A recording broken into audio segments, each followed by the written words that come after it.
Ayaw ba ng anak niyo? Ito mga idol, nagbabarbecue kami ng chicken made in Saudi Arabia. Kasalanan niyo yan. Hindi mo bumantayan yung anak niyo. Ako yung ako yung iba pa. Ako ang ibang ama.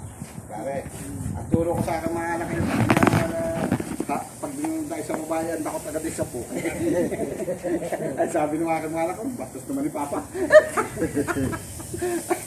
Sabi ko, sige, walang problema yan, basta babae. Sabi ko, alam, galit na galit. Papa! Papa!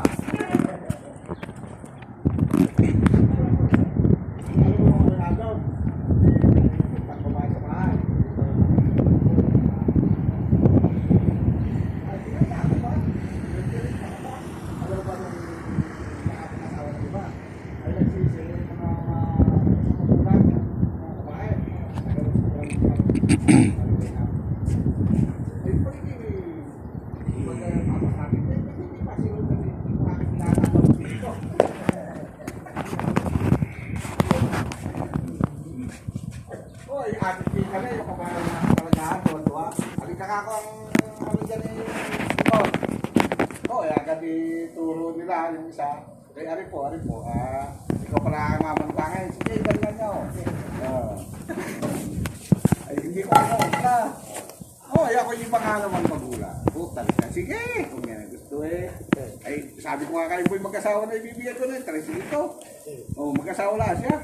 Oh, yun na, tres dito. Maganda ka ako, asawahin mo yung mga teacher. Oh, ikaw naman ako yung tamad. Ganyan ang nars. O di kaya yung nars. O di ikaw yung sa bahay na lang.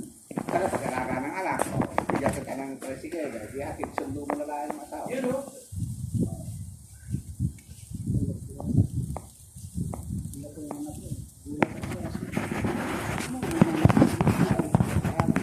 Kala ka namang magbuka ng talong naman.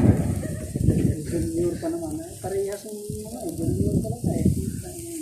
Kanya-kanya swerte talaga sama. May mga magulang talaga. May swerte sana. Sabi sa inyo, sige, pagpatuloy mo yan. Maghahawak ka talaga ng pala. Hindi ako matutulong sa'yo pag nag-asawa ka ng ganyan. Nag-asawa ka, bahala ko ba? Buhayin mo yan. Gusto mo. Lalo sa isang babae, pinalaglag yung bata. Pinalaglag ng babae. Bata pa sila eh. Size pa lang yata yun. Ay, yung panganay ko, na babae, 32 na yun, mag-33 na yun. Ano ba sabi ko? May kayo magpakumpit na lang. Oo! Sabi ako, karat na lang nila ang makakabot sa'yo. At kami na lang natin sa mga Ayaw. Meron na yung ano na, ibuntes.